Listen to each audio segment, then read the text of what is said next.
Hey, Jenny. How's it going? We are back. We're back. Hello. Sorry for the delay. I hope everybody's great. Hope you had a great holiday. We certainly did. We're now back in Valencia, which means we were let back in. Yeah, which is so exciting. It was a real touch and go. When do we actually get our visas? 29th The of 29th December. of December. So right in the middle of our homecoming. Yeah, I won't lie. Like, it was a Christmas gift that came a little late. I was hoping to have that before Christmas. That would have been a nice gift. Before Halloween. No kidding. But like my butt cheeks were clenched over the whole holidays, it felt like, hoping that we were going to get that. Well, I mean, apparently they'll let you back into the country as long as your application is in. But I was really wondering, like, what happens if it's denied when we're home? Then apparently you can maybe submit some revisions or something, but I was nervous. It was that whole gray area of our lawyer saying to us, like, oh yeah, just go to the Don't border with the worry about package. it. Everything's going to be fine. Yeah. I'm like, how certain are you? I mean, But the good news is you were heading back first with the big kids. So you were going to be our guinea pig anyway, that's true. right? Yeah. So God bless you. And they welcomed us with open arms. But I hope everybody's great. It was so nice to see many of you who are likely listening. We had a chance to catch up, spend time with you, either a little bit of time or lots of time. And what a treat. What a treat that was. And here we are back at ground zero. Yep. So this is going to be our 12th and final episode for season 1, which I guess in there means that we're going to do a season 2 sometime. We just don't know exactly when.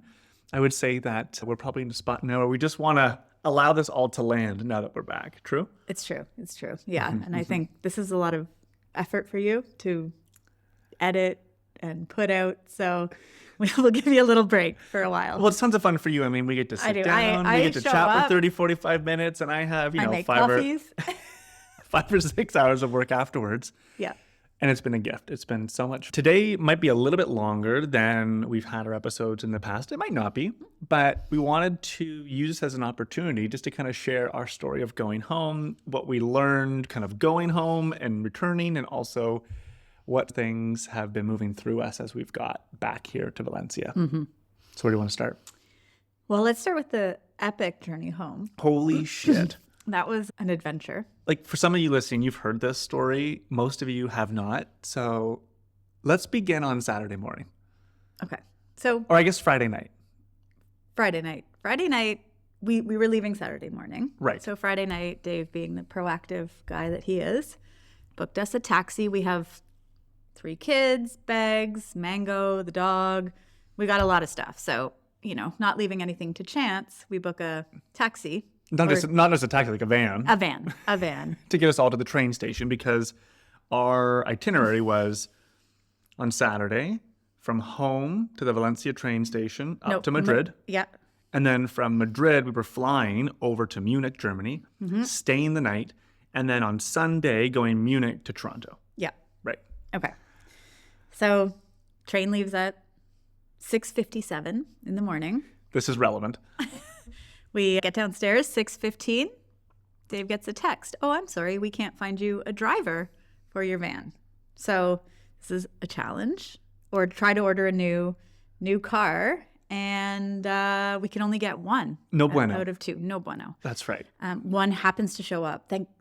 We got really lucky, it turns out. Yeah, I mean, he rolled in. It was, 6:15 when we got the text message. I remember being, like, fucking furious. I'm like, what do you mean you can't find a driver? And why are you telling me? At the last minute. At the last minute. And right away, this 45-minute countdown starts in my mind. So, yeah, this taxi driver shows up at, 25 after? Yeah, with room for 3 of us. Yeah, exactly. Plus a bag or 2. And so begins the journey home. So I'm back on my phone, and I'm trying to now order a second taxi, and I just can't get anybody to pick up the ride.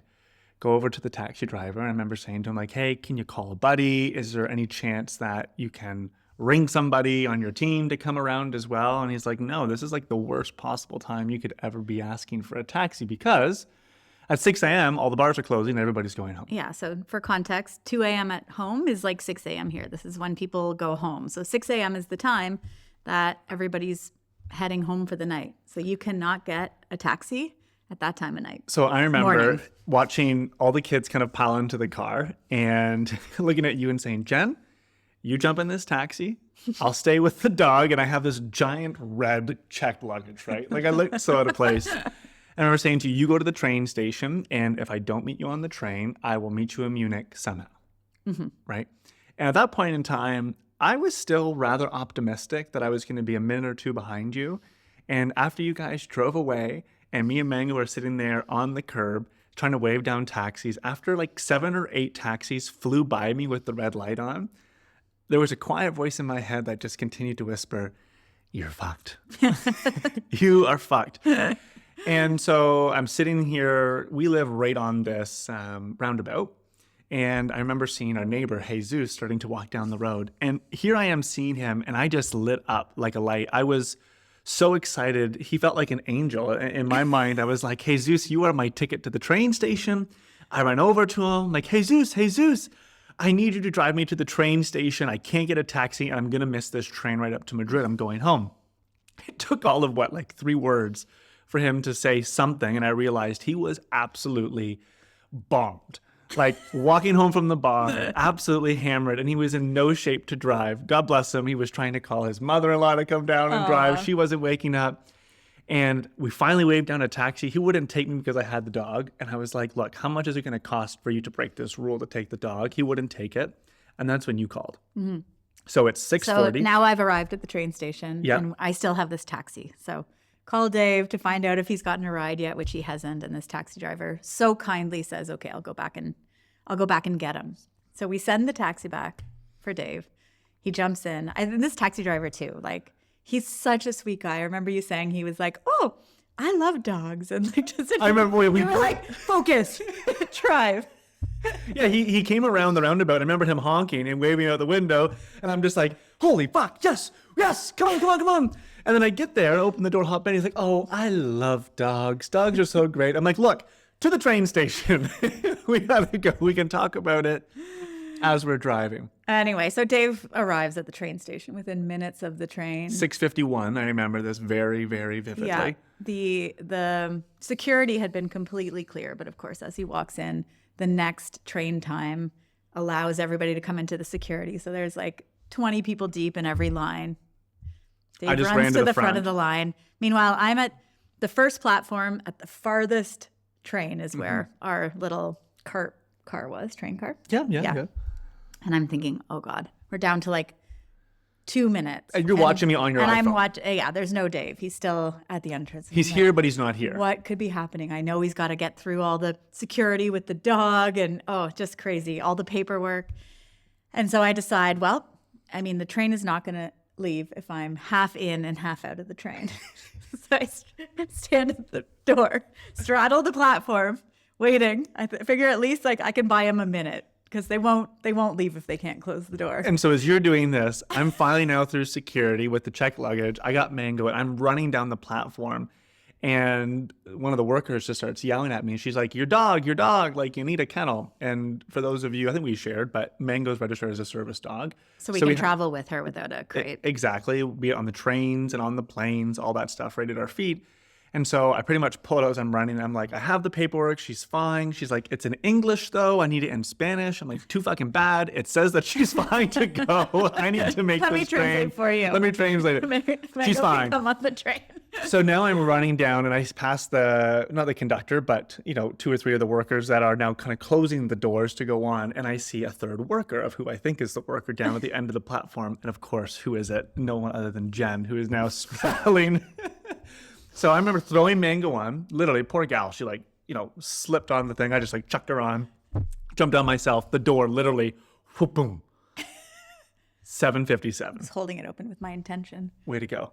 Well, it worked. So we had just made it. And I remember getting on, gosh, I'll never forget this. The kids and you have been on there now for 10 or 15 minutes? Yeah. I'm sweating my fucking bag off. I've been running. I am stressed. My heart is in my throat. And I look up oh, guys, I'm here. And Caleb, Quinn, and Will all up from their iPads. They're just like, oh, hi. I'm like, oh, hi. Jesus. But that was the beginning of a very long day. Definitely made that train by less than 60 seconds. Oh, yeah. Maybe 30 seconds. So anyway. So someone was looking out for us. Yeah. Thank you. So now we're on the train. Yeah. Lovely train ride. We thought the worst was behind us. Little did we know. Yeah, you didn't get very lucky that day. But, we get to Madrid, jump out. We need 2 taxis to get from the train station to the airport. To the airport. My taxi's great. I got Will and Caleb having a great time. We get to the airport. Dave and Quinn are behind in the second cab. In the second cab. Jump out of our cab. They come out looking green. Like apparently their taxi smelled like somebody had died. There had to have been a poop in the car. Like, I remember texting Quinn as we were in the car together. I was like, did you step in poop before we got in? So we're both looking at our shoes. It smelled horrible. So we get to the airport. We finally now kind of go to the bathroom, get all set, get our bags all ready. We go to the front counter to go and check in.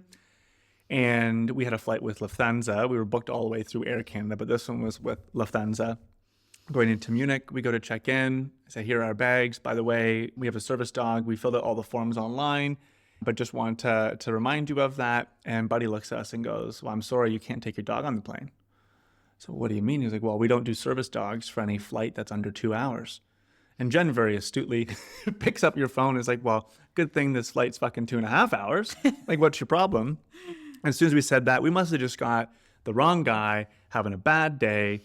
And long story short, after being there for 2.5 hours early before our flight, we were down to 50 minutes before the flight, 10 minutes before the bags had to go on, when they more or less said to us, nope, you're not approved to be able to bring the dog on the flight. You have 2 options. You can either A, find a box to put your dog in, to put underneath the seat in front of you. A box. Our 50-pound dog under the seat. What fucking box do you have? What seat? It's like, are you upgrading us to a really nice seat? No that kidding. This dog will fit under. But yeah, he was not in the mood to be that generous. No. The second option was to get a kennel. So we end up going downstairs into the bowels of the airport, and it's like a consignment of luggage, right? So if you need something last minute. And he pulls out this little kennel that probably had to have been big enough to put a fucking chihuahua in. He's like, will this work? I was like, will this work? Will this work? Like, what do you think? Well, what else do you got? Well, all of a sudden he brings out another one from the back that you could fit a goddamn cow in. Like, this thing is absolutely massive. And it's like, this is all you got. So like $500 later, end up buying this stupid kennel. And then we go up to the top and, I say, Jen, we're all set. We end up checking Mango in, and I have to bring Mango down to the airplane. So we divide and conquer. Yeah. I was the second last person on the plane. Dave was the last. I now bring Mango down to the tarmac, pretty much put her on the plane myself. I pop up, and I remember looking at my watch. Plane leaves in 20 minutes, and the sign in front of me is like, Gate E, 18 minutes away. I'm like, Jesus Christ. So we end up running through the airport, and to your point, just like the train had just made that flight. Gosh. Literally the last minute. Yeah. So Followed poor gal. by the rest of our journey, I feel like, was a series of that. Mango didn't come out for like 2.5 hours after the flight. And we had one night in Munich. We had thought, oh, this is a really brilliant idea. Let's do a night layover in Munich. So we Go can to go the to the Christmas Christmas market. market. Yeah. So Dave's just looking at me like, one night in Munich, eh? We had like Great an idea hour we had. in Munich cost us $2,000. Oh. Anyway, we eventually made it home by, another series of upgrades of cars. Now we had to carry this giant crate with us everywhere we went. So Like, humongous. we got stretch limo to get home. Literally, I remember we had to change our car from the Pearson Airport home to accommodate this stupid crate. It was obnoxious. And I remember the other funny thing with us going home was when we got to the airport in Munich on Sunday. So we had pulled up to the desk to kind of check in. Like, oh, you have a service dog? No problem. I'm like, yeah, well, we have to check this kennel because your friends over at the Lufthansa desk back in Madrid wouldn't let the dog on. They're like, what? No way. You're totally set. That's terrible. You'll have to file a complaint to get your money back on this. We'll check it, no problem. And so they were so great to get us all set up. Then we go to the oversized drop off. And for those of you who traveled with oversized items before, this kennel is so big that the oversized luggage people wouldn't take it. So there I am waiting. You take off with the kids. Well, you sent me. Well, yeah, at that point, we needed some food, some breakfast. Yep. Said, go ahead. You go. I'll meet up with you. Yep. So, the kids and I follow the path, go through security, get up to the passport check, and the guy says, okay, let me see your like visa paperwork, which is in Dave's backpack. And I was like, oh no, okay, well, he must be on his way up. Like, how long can it take to get this oversized bag taken? So I call him and I'm like, okay, you're on your way up the escalator here because we need that paperwork. Well, you said to me, where are you? And I was like, I'm on my way. She's like, okay, so you're out on the way up the escalator. Yeah, and he's like, no, I'm on the train. Oh no, the train? What train? I look at the passport guy and I was like, he's on the train. Like, just in a panic. And the guy looks at me, he's like, there is a train, but it's way past this point. And like, he's already gone to the gate. Somehow has gone through a different security. So I've been to this airport before, so I kind of knew. Yeah, but by like this. Yeah. some miracle, the guy looks at me and he's like, just go. I was like, oh, thank you. Because we're down to like the wire, the minutes before the plane is leaving. So anyway, we made it. We made it. Through a series of high stress events, but. I slept so well that night. Yes. Actually, that's not true. I drank a lot of mulled wine at the Christmas market. I actually didn't sleep that well at all. And the hotel room was extremely hot, but emotionally it felt like I slept well. Yeah. I did have a bit of a headache in the morning. Anyway, so then we arrive at home. And it was so fun. I remember pulling up. The best part of all that was not just getting home and finally finishing this trip. It was the fact that in the big bay window that we have at your mom's house, everybody we loved was there. Yeah. You know, and they were even having, gosh, I'm almost getting emotional here. Sorry. They were having like little contest of like what time we were going to arrive. Aww. Right. It was so sweet. And yeah, we're super lucky. Yeah. Yeah. We're super, super lucky. So that's the story. So we're home. We're home. We're finally back in Canada. And yeah, it took us a couple of days to kind of get our feet underneath of us with the time change and that, but it was pretty darn good. Yep. So tell me about being home. What were your favorite? Big one that we kind of talked about was, the difference between living in a Spanish environment and an English environment. Yeah. You know, I think it's interesting how some of the things you're like most excited for when you do something like this actually are so much different than you remembered, and other things are so much richer. Like it wasn't exactly as I predicted in my mind. And I feel like the Spanish-English thing is one thing. I was so excited to have life in English again for a little bit. I felt like break. Because it's effortful to speak a different language that you don't know very well all day long. It feels like you're always thinking about what you're going to say. Well, even when you have to ask where the bathrooms are, you're trying like, you're kind of in your mind. Now we're starting to learn some grammar. So even more so like, what's the right conjugation? How am I going to say at least the first sentence that I'm going to, going to say here? So I was thinking life in English would be much easier. But I don't know. How did you find life in English? It was so busy. Like one of the things that when we look back, the nice thing about not speaking a lot of Spanish is that it requires a lot of discernment and intentionality. And there's not a lot of talking. Like when we talk, it's really intentional. There's a purpose. There's a reason. Yeah. And of course, you and I are chatting all the time.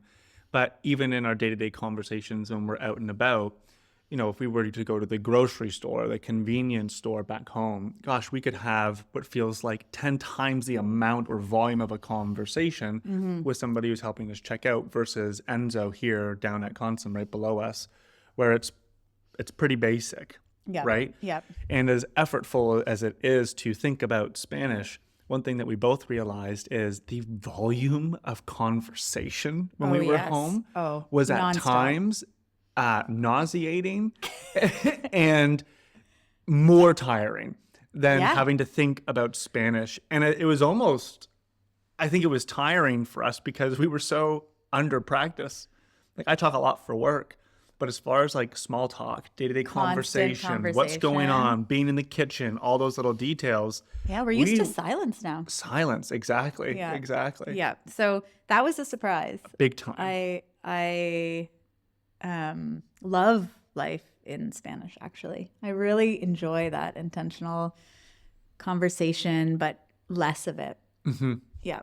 Actually, funny, we went out for dinner the other night and Quinn, our daughter, said to me, oh my gosh, I feel like I'm 13 again and like so embarrassed of my parents. And I was like, what are you talking about? And she's like, you and Dave everywhere you go down the street, hola, hola, get down, get down. But I think it's like the same thing on repeat because we don't have, it's like we get more enthusiastic. We fit everything into just the hola. We have 2 starters, right? Yeah. And When somebody asks how you are, it's like, all I have is good because I don't have enough words to actually tell you how I'm really doing. Exactly. Yeah. So I thought that was so funny, but it's like everything wrapped into that one hola. So intense. But yeah, so we have no shortage of words in Canada. And I would say one of the things that we both really enjoyed was having a break from having to think about speaking. Right. But what we definitely noticed was coming back, that break was so helpful just to allow our brains to kind of absorb all the learning that we had. I remember both of us. Well, I came back a few days before you. Yeah. And I remember talking to you on the phone that day and saying, like, I really understand a lot now. Like, I think I understand more than I did when I left of what people are saying. And you were kind of like, oh, whatever. And then you came back and had the exact same feeling. You're like, oh, yes. Wow. Yeah. It's different. I understand. Still limited in what I can say, but boy, do I understand a lot more as a result of that, right? And the ear is just a lot. Kind of like when you don't golf all winter and then your first round, you're like, wow, I'm going to be on the pro tour. Then followed by round 2 and 3, which, quickly convinces you you're not. But I don't know if that experience is consistent with mine. My first round and the first few typically are just atrocious, but alas, maybe not for you. Must be a better integrator than you. Another thing that we really loved about going home that we talked about was intergenerational gatherings. Mm-hmm. So I remember, maybe you can share this story. One of the first parties you dropped Quinn off at, I remember you got to the house and it wasn't like parties back home for the kids where there was like no parents and it's just a bunch of teenagers. Oh, yeah. I was jealous of this party. It was parents, friends, kids, grandparents, music, like disco lights, bar, like a wild party. It looked like so much fun, but very intergenerational. Everybody was there. Quinn said the parents were coming around talking to all the kids. And we've noticed that here too, that teenagers interact easily and fluidly with adults. Like when the kids' friends come over. Where's your mummy? We want to say hi to your mummy. Yeah, they're very like engaged with different generations. It doesn't feel separate, layered like it does. Well, you can even see that at restaurants. Like on the weekends here, the afternoons are really long meals. And families are together like that. Yeah, it's a very intergenerational culture. Totally. Which brings us to what was lovely about being home is that we don't have any intergenerations here, nor do we really get invited to these parties.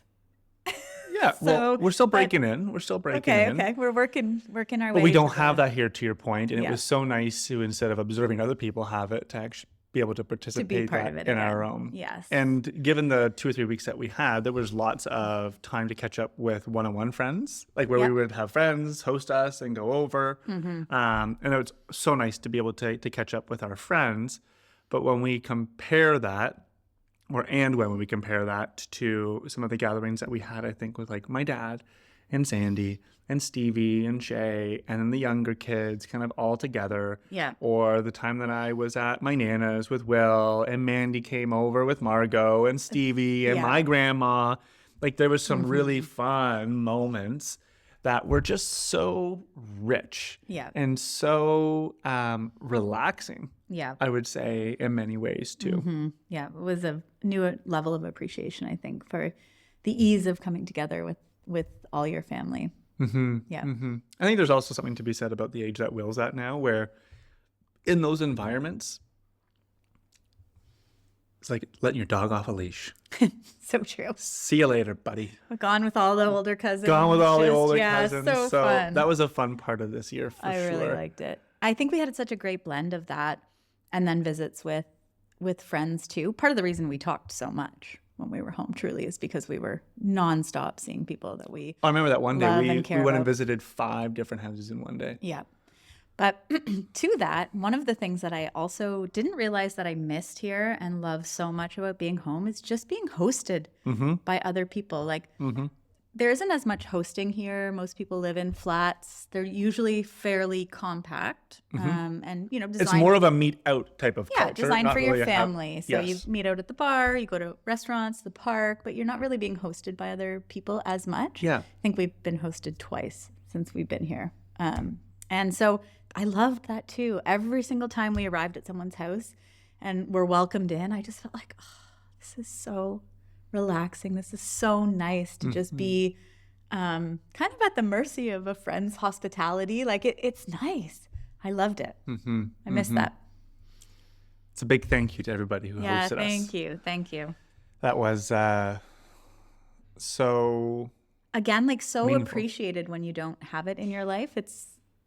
I was really excited to feel what it was like to live through a bit of a cycle here where we actually went home and then came back. Because I feel in the contrast between each place, suddenly there's so much more appreciation for each of the places in their own unique way. Yeah. And it just, it's easy to overlook what's great. Even down to when we came back here, the beauty of Valencia.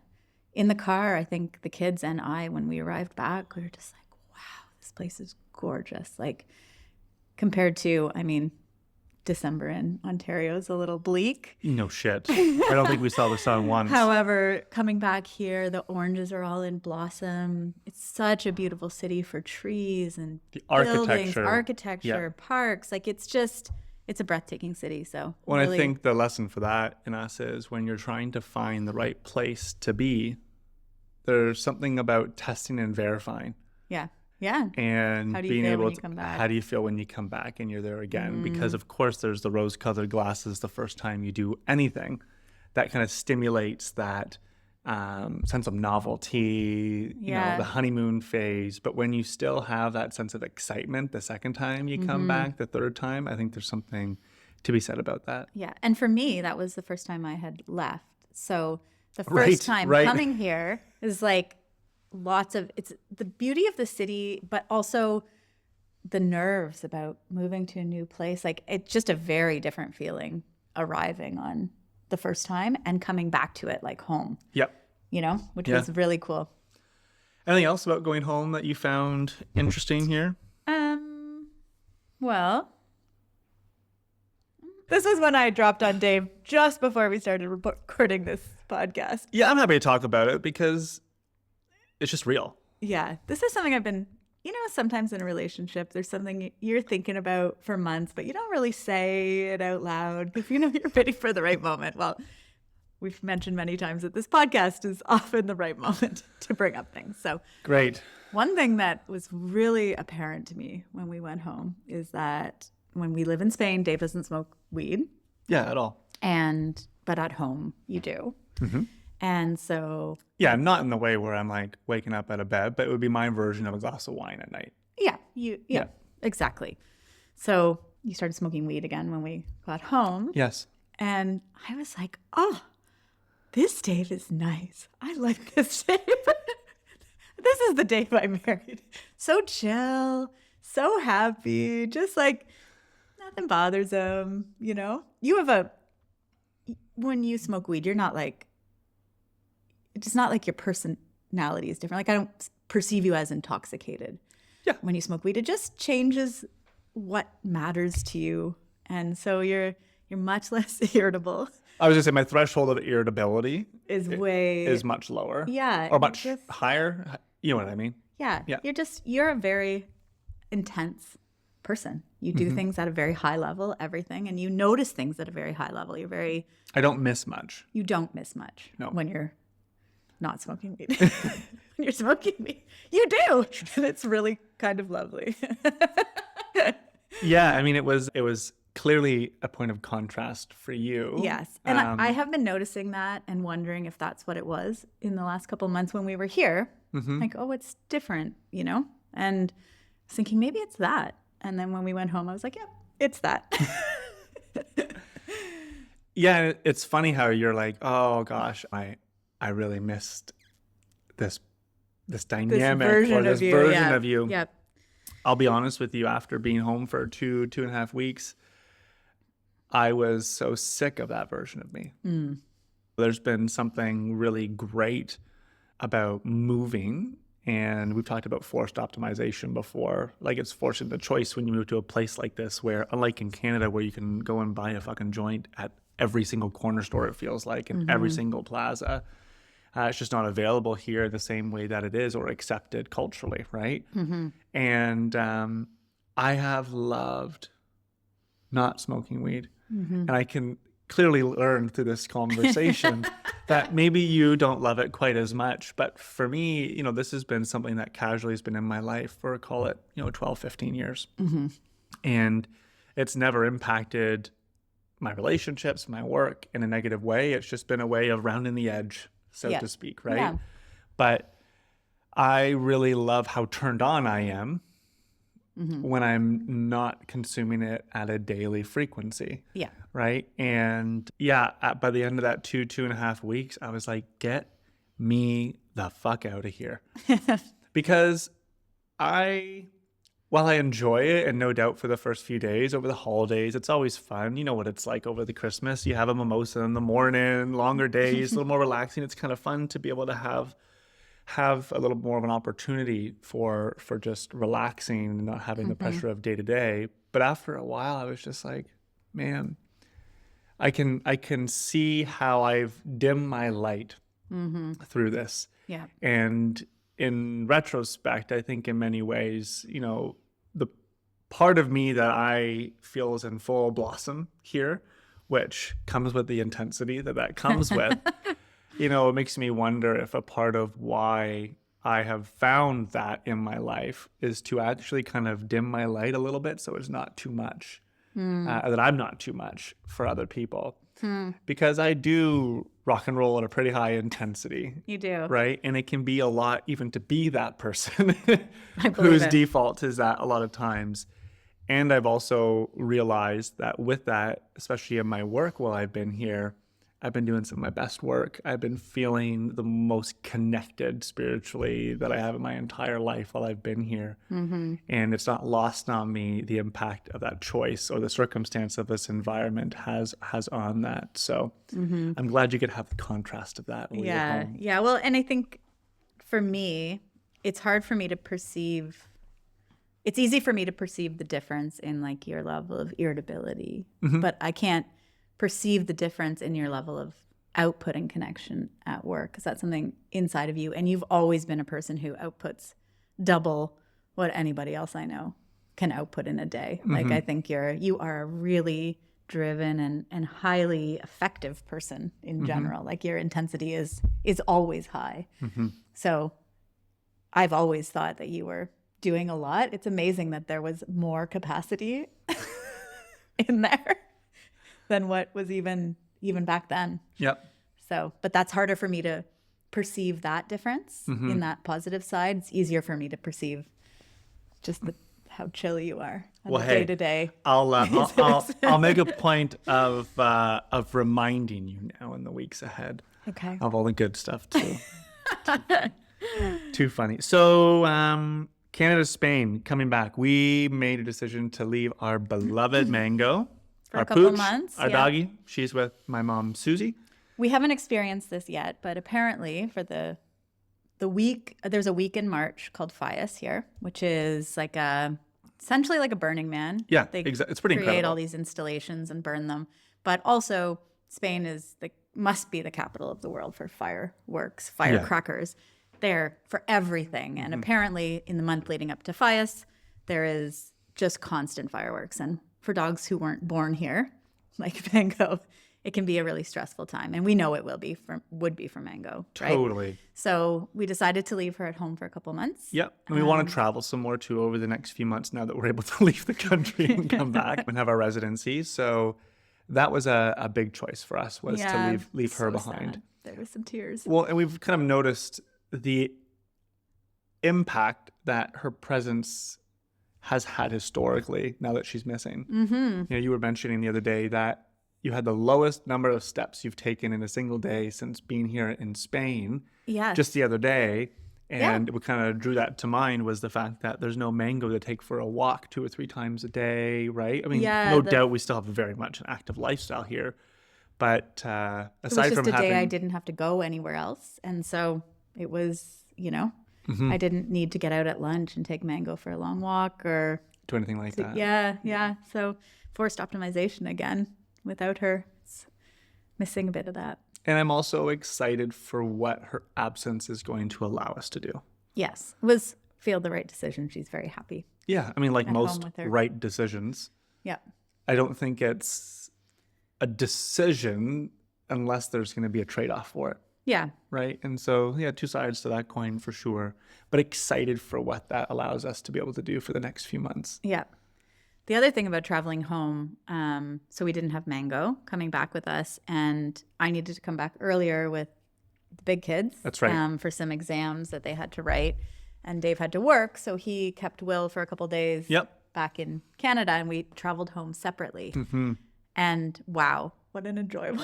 It was like the dead polar opposite of our trip back to Canada. Oh, yeah.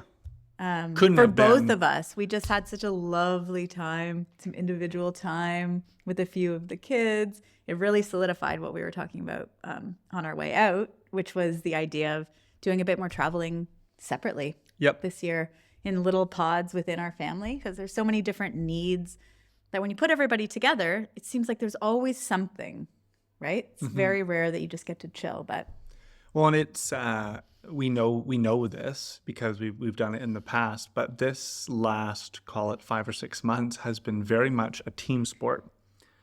You know, we've been moving as a pack. We've been doing a lot of things, all of us. Yeah. There hasn't been any real fragmentations or individual kind of pods that have broken away from the pack, so to speak. right. There's been no individual quests, if Except you will, you. except me. That was work related. Anyway, we want more of that going forward. Yeah. It was a great season to be in. And it's also going to be really great to start to have some more one-on-one time with the kids. And I think this is a good thing to remind all families is that having shared family experiences are great, but there's something about the potency of being able to just be one-on-one with your kids. Yeah. And the stories, the conversations, the moments that Absolutely. you have together. And, within all of that, I think the thing that we've missed over the holidays was that we didn't have any one-on-one time, just the two of us. We didn't. No. No. But maybe we can start leaving Will with the big kids. Hey, They're responsible, right? You trust them. let's start with them staying by themselves for a night and Okay, see if okay. they can feed themselves. We'll start from there. What else do we have here? I think that was kind of it. That kind of wraps up then to now. We had planned to record this episode when we were home, but it just It didn't feel didn't right. feel right not being here and having time to really talk about what mattered to us. So, it's been nice to put an end stop on this, though. Yeah. And, for the next 4 or 5 weeks, maybe we can kind of talk about what's next for us as we wrap up here and how we're going to be spending our time, where our intentions are. Come middle of February, that's when we begin a really fun chapter of having, it seems like a 8-week bender of friends and family coming to visit. We have your mom coming, we have Robin and the girls coming, then we have some more friends coming over March break. It's going to be Amazing. a lot of fun.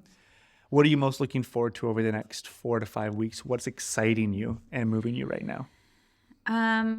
Well, you know what? I'm really excited now that our visas are done, although we've now opened the chapter of getting these FIFA cards, which is basically like a soccer card you need to play here for the kids, which is like getting another visa. However, now that we've like really solidified some of those more upfront things, I'm excited about sports. I'm excited about getting a regular tennis lesson going, which just I feel like I manifested a regular tennis lesson. I've been trying for months to get this going. So starting next week, I get to have that. So I'm excited. Even for the kids, like getting into their flow with their sports, getting to watch them play games again. Maybe learning a new sport, beach tennis or padel is looking appealing to me. So just kind of getting a bit back into some of those fun things that I really enjoy and really enjoy doing with you too. So maybe having a bit of time together in that capacity, in that shared recreational companionship, if you will. Yes. What about you? I'm looking forward to all those things. Like you, I think now that we're kind of settled, you and I can begin to spend more time and energy integrating and plugging into the things that we're really excited for. You have your tennis lessons. I've now docked into the men's tennis league here, which starts in February, which I'm looking forward to. And I think that'll be a fun outlet to meet some guys and just to kind of go beyond our own community. So looking forward to that. I'm looking forward to the trip that we have coming up early February to Morocco. So we're going to be traveling there with the kids. I'm super excited for the even further cultural contrast that comes from going to a place like that. We've never been to that continent before, so that'll be a lot of fun. I'm also really looking forward at a family level. You know, we had a really good conversation this morning. We did. It was a mixture of an argument, a debate, Yes. a clearing, and a coming together around where we're going. And we mentioned this a few episodes ago, just the opportunity we have to start to engage the kids in a discussion around what it means about us as a family that we would go and do something like this. And I'm really excited to actively create some space to start to engage them in that, but even for you and I to make sure that we just engage them to the degree that we can, and then drive forward some clarity around what our shared philosophies and values are now. And we've had those conversations before, but it really feels like we're at a bit of a new, I don't even want to say chapter, I would say book. Now that we're kind of here, it feels like the last 4 or 5 months was like the last chapter of a book that kind of teed up the next book. Yes. And it feels like we're opening that up. So I'm excited just to get really clear around how we want this book to read and what we want it to be all about, what it is that we want to see as like the through lines and the characteristics and qualities that you and I are both stewarding together in the process of that. That sounds good. I'm really, really, really looking forward to that for sure. So lots to look forward to. And then the last thing, a bit of a work project, I would say that we're starting to explore. Think yes. What brought us here and why? And what's Say next? more.